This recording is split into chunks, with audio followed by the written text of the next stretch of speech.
valid to get on, right? So I'm like, here, yes. Yeah. Now I know you have. Sure. But in general, there are more jurors in a than at the bank again. The ones at the bank get better. My parents, I think so. We're gonna be there. Thank you. I can't. Okay, good morning, everyone.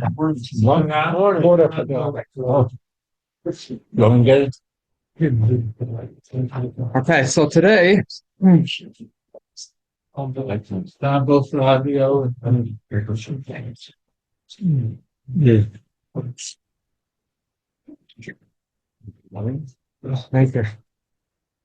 Okay, so today discussion, the topic was doing what's right versus doing what's holy, what feels holy.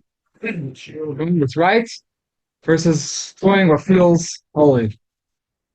Now, this is a timely discussion because this coming week is Parshas Zachor, and in Parshas Zachor, the Haftarah this week is about the story of Shaul. King Shaul was told to kill Amalek, and he messed up. So I'm going to go over the story quickly, the story which we're going to read this Shabbos, and then discuss as a Sicha the Rebbe, which brings out this question about doing what's right to what versus what feels holy. So the story takes us in the time of Shmuel HaNavi and Shaul. Shmuel was a Navi, and Shaul was the first king, first Yiddish king. And Shmuel tells Shaul, it's in Sefer Shmuel Aleph, tells him that Hashem has made you the king. Now I want you to listen to the voice of Hashem. Shmak l'kil divrei Hashem. Listen to what Hashem says. Kayamar Hashem, as Hashem says that I remember what Amalek did to the Yidden when the Yidden left Mitzrayim. They attacked the Yidden first. And now I want you to go and kill out Amalek. And he says, you should destroy everything. Do not have mercy on him. And you should kill man, woman, children. They're animals also. All their animals. Everything. Nothing should be left. That's what Hashem told Shaul through Shmuel. Okay, so Shaul says, he gathered all the people to come together to form an army to fight against Amalek. It says that he came to the place where Amalek lived, and he first told the people who were not Amalek that they should leave. And Shaul wiped out all the people of Amalek. It says in Pasuk Ches, by Yiskreis es Agag Malach Amalek Choy. He grabbed the king of Amalek, his name was Agag, and he was, and he kept him alive. Everyone else, all the other people, was totally destroyed. The only person from Amalek which they kept alive was Agag. Trials. Yes, it says that Shaul and the people, all the people that had Achmanis on Agag, and not only on Agag, also on the animals. Which animals? The best ones. The fat, extra big animals, sheep and cattle, and the oxen. And they didn't want to destroy it, and they left it. They only destroyed the weak animals. So then Shmuel gets a nevuah. Hidvar Hashem al Shmuel Lerner. It says, I regret making Shaul a king. Since he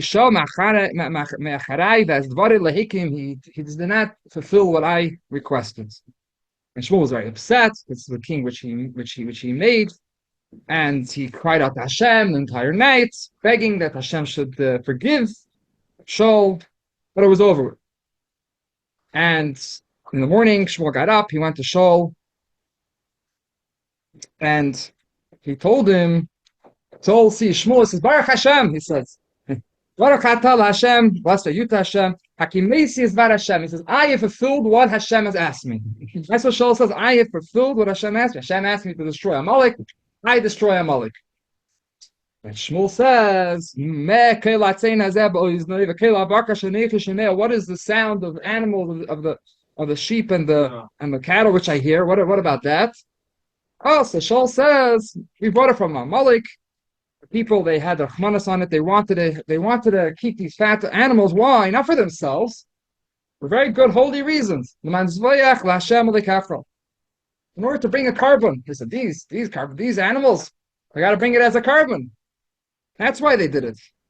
Everything else we destroyed. So we're perfect. We did everything exactly. Shmuel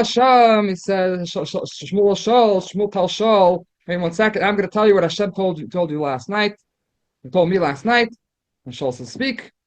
And Shmuel says, even though you may be in your own eyes very small, you are the head of all the Yidden, and Hashem made you a king. And Hashem told you to destroy totally Amalek. Why do you not listen? And you left over the animals and you left over Adar. And Shaul tells Shmuel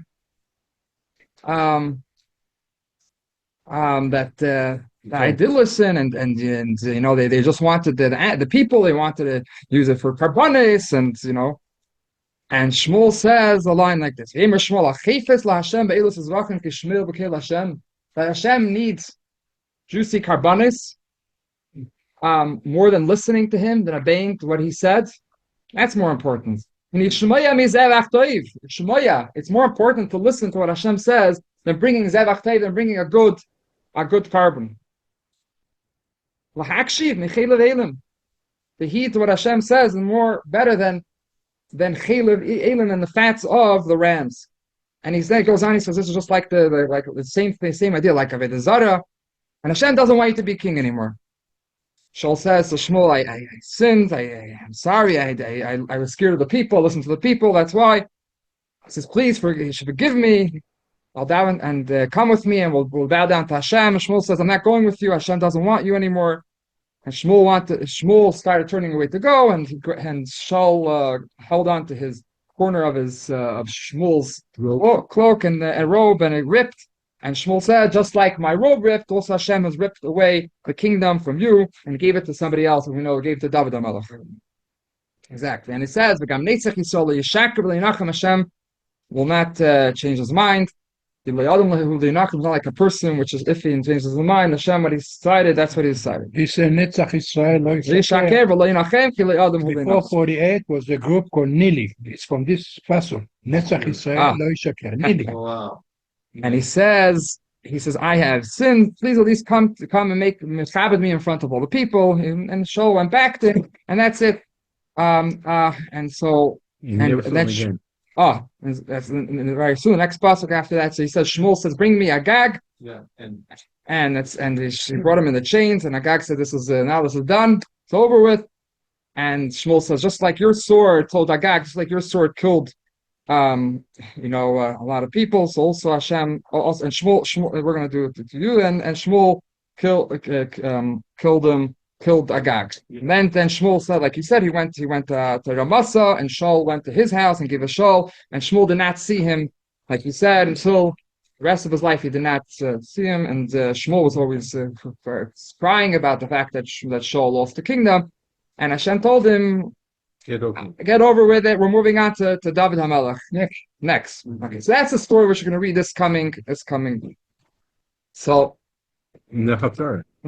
Yeah, exactly. So obviously this is Parshas Zachor, as we were destroying Amalek. So here's the story about the first king who was commanded to destroy him. Now the thing is, we always read Parshas Zachor. We always read it before Purim. Exactly. Right. So probably many of you could guess why we read it before Purim. Amalek, right? Haman was Amalek. Haman was Amalek, right? So Haman is also was called Hagagi. Haman, right? Why? Because he came from Agag. Remember, the only one left from Amalek was this one person, was the king, was the Agag, right? And he had intercourse that time. Oh, that oh, night exactly, before he was killed. right. So this is the story like this. The story was like he's saying that Haman and Rasha actually came from that time. That what happened was that Agag was put in jail when they captured him. When he was in jail, and because he didn't kill him, because Shaul didn't kill him, he would have killed him. It would have been done. There would have been no Amalek left. Nothing left. If Shaul would have killed Agag, there would be nothing left from Amalek. And he would have. So we will not suffer today. Oh, exactly. So because we have to wait for Mashiach to finish up Amalek. Now we do it beruchnius. Now we do it in the Amalek in the spiritual form of Amalek. So so the inside the Beis Asurim, inside the jail when he was being kept over there. So he married a woman. He didn't marry her. He just Yeah, Whatever. yeah, they're going to do that. right. So and he and they had a child. So by the time Shmuel came around and killed Agag, so there was already a descendant from Agag, and from that descendant, that's where he came from. That's where Haman came from. That's where Haman was called I don't think Agag. I don't think he was born before Agag was killed. Agag was killed. Became pregnant from him. 9 months later. Yeah. So we understand even more the connection between Haftarah this week with the story of Purim. That's why why we read it before Purim, because this story is actually, if Shaul didn't mess up, there would not be a Haman over there, right? So it's directly connected over there. Might not have been in royal house of David. Sorry, what? I mean, his descendants might still have been king. Getting messed up. Huh? Like That's a Charles, good maybe, point. Yeah. Probably I would. like that. That's a nice twist. See, that's called Well, Yerida. actually, Yaakov prophesied that the prophets would go to Yeah. Yehuda. That's right. And also the Jews accepted the Torah by choice, because before the Torah, by force, There you go. This is the idea of Yerida Tzerech Aliyah. right? Yerida Tzerech Aliyah. When sometimes we have a bump in the road, it's to get us stronger and more powerful. So let's understand all these details. So even though we're saying generally there's a connection between the Haftarah with Purim, but actually we're gonna zero on. We're gonna say that actually the story itself, with this that Shaul thought that he's doing what Hashem wants, and then we have actually that he messed up, right? This actually is connected with Purim. This story. This is the details of the story that actually connected with Purim, not just the general idea that we have Haman coming from Agag, but actually the whole story, what happened during that story, is also connected to Purim.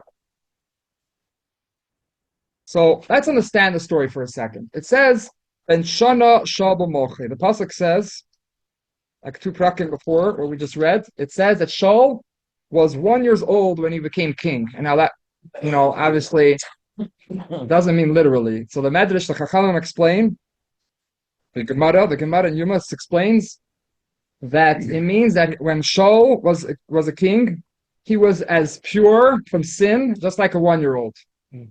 Okay, so that's what it means. There was a king which was 7 years old, right? We know Yehoyash, right?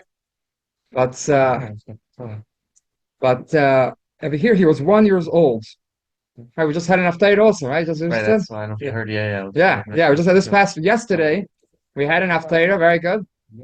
Very good. Someone's reading Haftarah. Let me remind. I actually did. You read it? You said? I found for myself. Yeah, I actually read it. Amazing. This one. So yeah, Yehoyash was very. It's the whole story that they hid Yehoyash. They don't start the Haftarah with the whole story before, but they hid Yehoyash from his grandmother, Salya. Right, they hid him in the Kodesh Kodashim for 6 years until they were able to bring him out, and then they made the rebellion with the Yoda, right? The Yoda Hakoyin, right? Why in America they don't learn too much Tanakh? In Israel, we learn Tanakh. I was very good. There we gotta bring it back. Yeah, let's go. You Go could for go it. publish. We should start a next year. No, maybe we start a next year. Yeah, let's go. It's beautiful. Nach is very interesting. Hashem. A lot to learn from it, right? So he says, so Shaul wasn't actually 1 year old. Chacham say he was pure from sin as a 1 year old. So we got to understand the story over here. The story is that Hakimesi is about Hashem. He said that I have done what Hashem said. So it sounds like he was a tzaddik. He was trying to do the right thing. So where did he go wrong, right?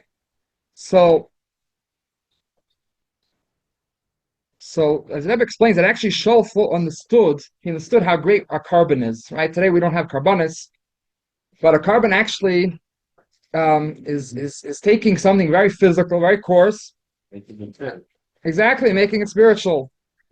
So when what could be better, if he thought, of taking something so low as an animal belonging to Amalek, which is and such a darkness.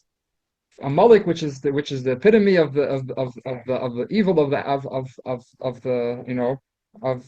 the nations, and to take that darkness and to make it a carbon, it's going to have so much great light, because it says when Shlomo Melech says that the greatest light comes after darkness, right?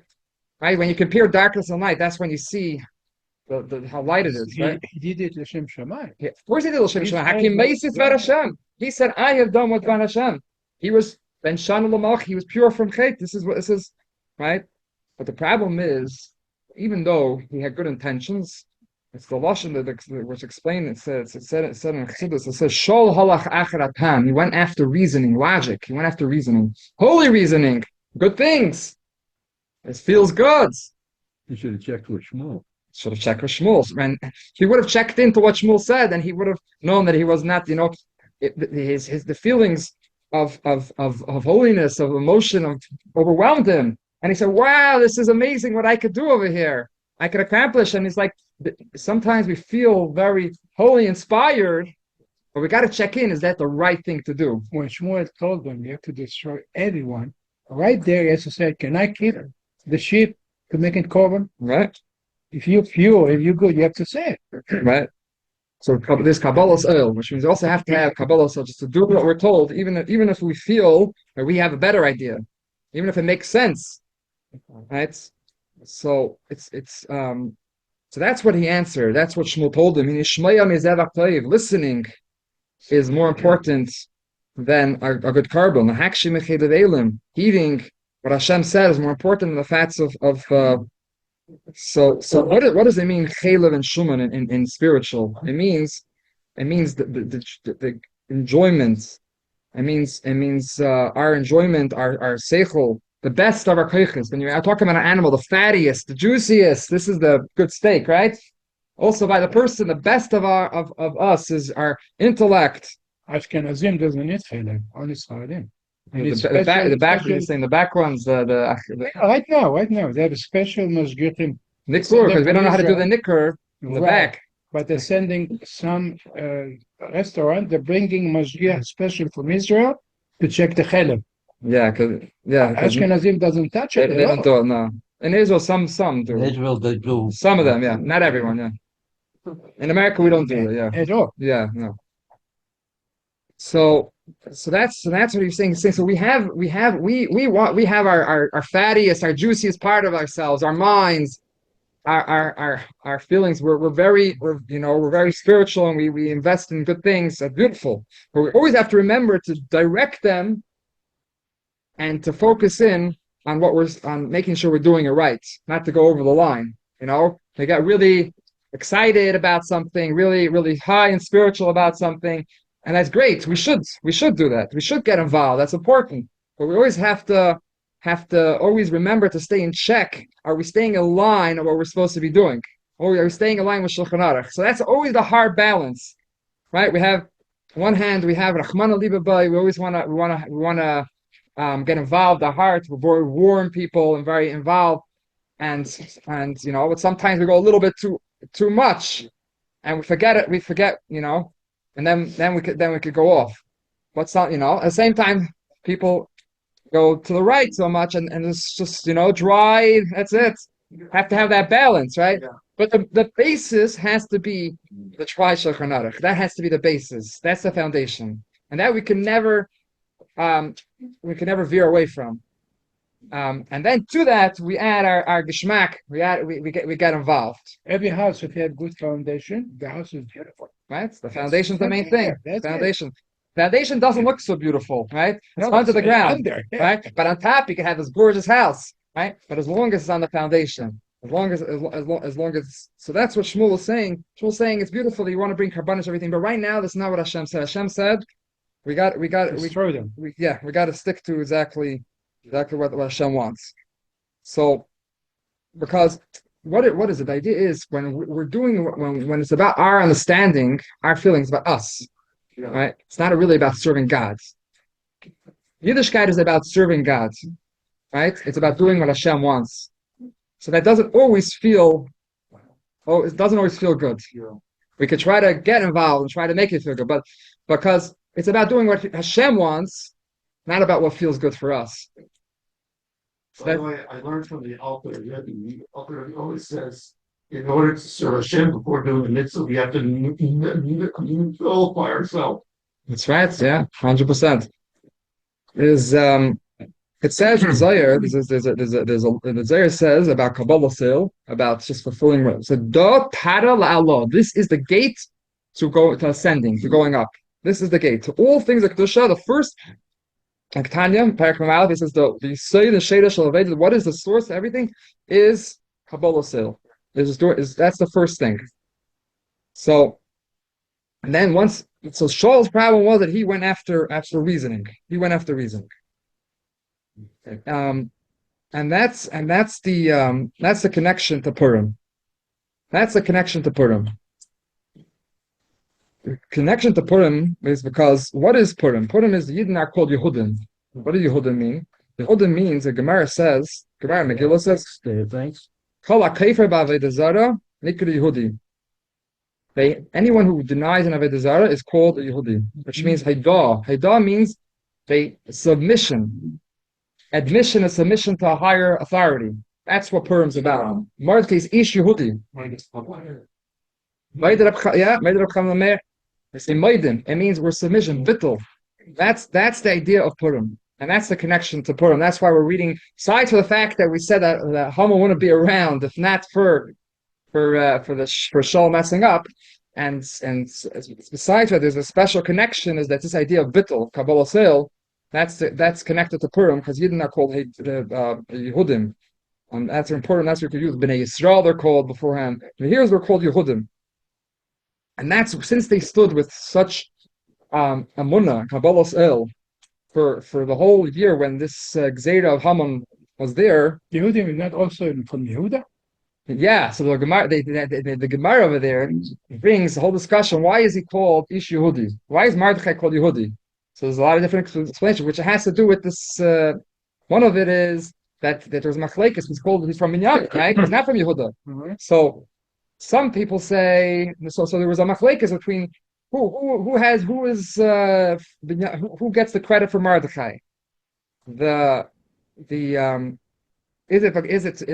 it Binyamin because it comes from Binyamin, right? Or Yehuda gets the credit. So one of the pshatim over there is that Yehuda is because this lashon that since Yidden the robbers came from Idazara, they're called Yehudi. They're called Yehudi. And when we stand with Bittul, then we have like Yehudim Haisedo Simchas Asnikar. I want to tell you an interesting story. I heard from Rabbi Khan. He says like this: there was a great chassid of the Alter Rebbe. His name was Rabbi Isaac Humler. He was a great genius, Torah genius. He was a rabbi of a great city of Vitebsk, very big city.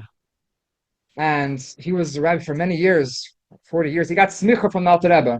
There's like 3 people who got smicha from the Alter Rebbe. It's a whole story about him also. The Alter Rebbe told him 3 questions and 3 answers. And the first 2 questions he got right very soon after he became the rabbi. And the 3rd question he didn't get until a little before he passed away. And he said, when he got the 3rd question, he says, I know I'm passing away soon, because this is the 3rd question Alter Rebbe told me. And he gathered the Kavra Kadisha. And so when Isaac Homler was What was your question? because it had to do with treifus, the question about treifus. So there was no, because what happened was he went actually to a local rabbi. He was the rabbi of the city. This woman went with the animal, and then they came to him afterwards, and that rabbi said it's not kosher, and he says no. This is what Alter Rebbe told me, that this case is kosher. So he had around him the students around his deathbed, and he said, and he said, and he told them that and he was sort of what? No. He told him that he was sort of complaining. He was sort of like, what do I have with to come to come with to the next world? Like, what do I have? I have nothing. I have nothing. And like the students started laughing. This guy is a major genius. He knows Kabbalah, Chassidus, Gemara. He knows everything. He also was very did so much kindness and chesed in the town. He was very very smart person. Everyone respected him. He was even the Goyim respected him. A lot of interesting stories about him. He was a par excellence. He was top stuff. And here he is. He's saying, "Oh, I have nothing with what to come to next world." Like, they started laughing. They thought it was a joke. This guy that's tzaddik. He's a good. Like, what's going on over here? And he thought because of he was honored. He was very humble. So he thought they were laughing at him. No, I'm sorry. So he didn't. So he said, I realized that I had one thing I have with what to come to the next world. What's the one thing? Is because one time Alter Rebbe was standing by the window of his house, and he had a Gemara opened, and a page of the Gemara, the wind came and blew it off and ran into the street. And I saw that, and I went and I picked it up and I put it back in the Gemara. Oh, he says, now I have what to come to the next world. And the laughing was like, what's going on? He says, what are you saying? It says in halacha that this is considered real shimish Talmid Chacham. This is like helping out a Talmid Chacham. This is real. They don't understand. Like, what's the idea? So the Rebbe was saying that he knew what he didn't know he was.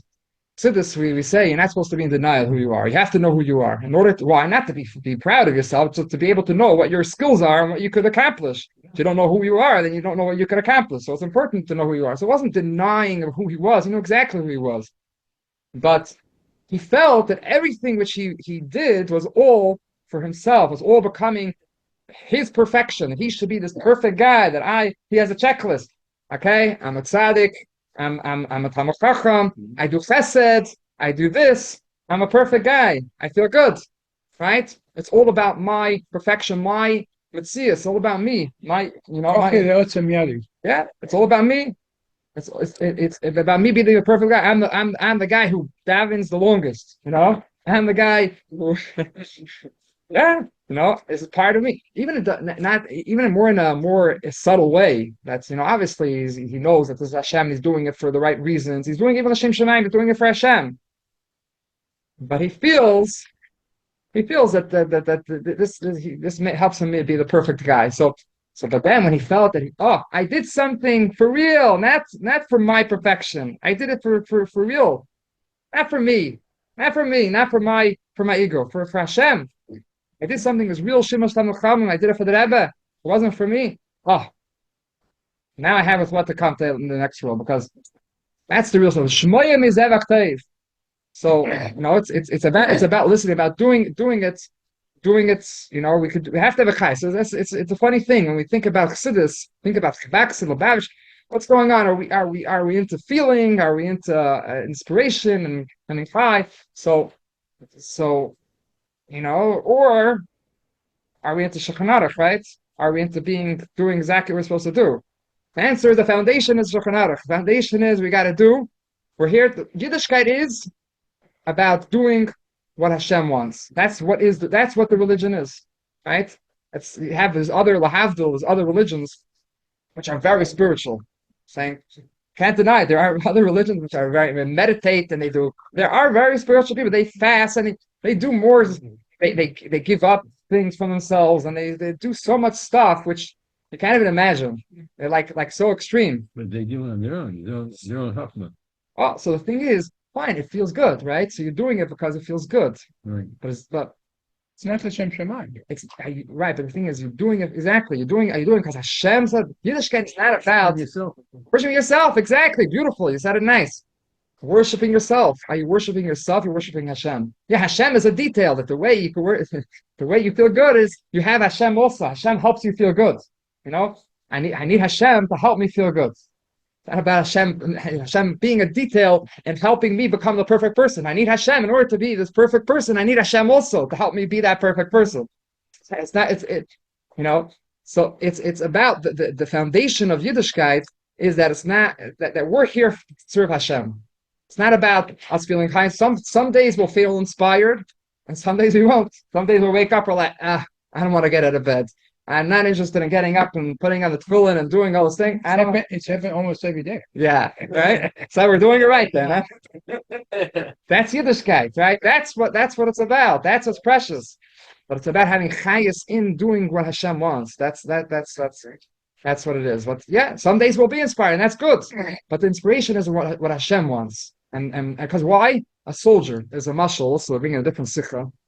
He says like this: a soldier has to know is not just doesn't just shoot the gun. He has to know a little bit more what's going on. He has to know that he's working for the king, and he has to know that he's fighting for a certain there's a goal and he's fighting a different country, and he has to know what's going on, or else he's not gonna be involved, right? So over here, so as soldiers, this that he has to use his mind and his feelings, has to get involved. It's not because he wants to get involved. It's because as a soldier, he has to be invested, his mind, heart, and soul, and when he's shooting, has to be involved. So the reason why he's using his mind, the reason why he's using his feelings and getting inspired is because Hashem wants him to get inspired. Not because he wants to get inspired, because Hashem wants you to be inspired. Hashem wants you to get involved. Hashem wants us to get involved. That's why. So the foundation is what Hashem wants. When Hashem wants, then we also have our intellect involved. We also get our minds involved. We get our hearts involved because the foundation Hashem wants. That's the foundation. Chaim. I just want to say one thing before the rabbi finished. 4 hours ago was Levaya of Shlomo Mansour, my second cousin in Israel. He was 85 when the Hamas in Machshemam took him to the hostage, and he was dead from the first day. They took him to Gaza. They killed him, and the family 2 weeks ago, the Tzahar came and told them that they know that he's alive.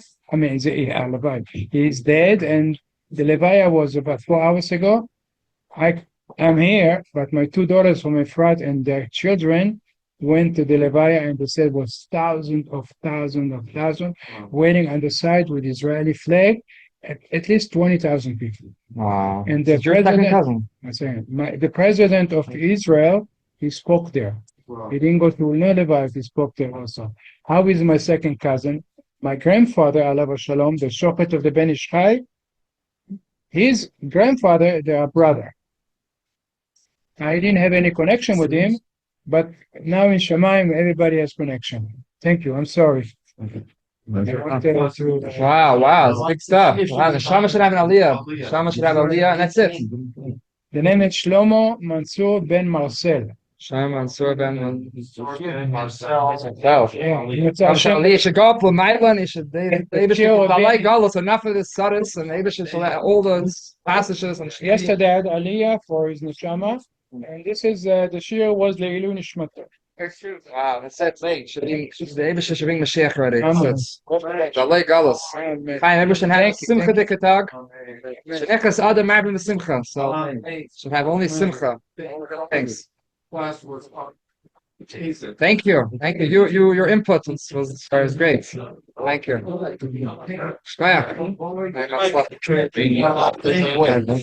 Who's bench?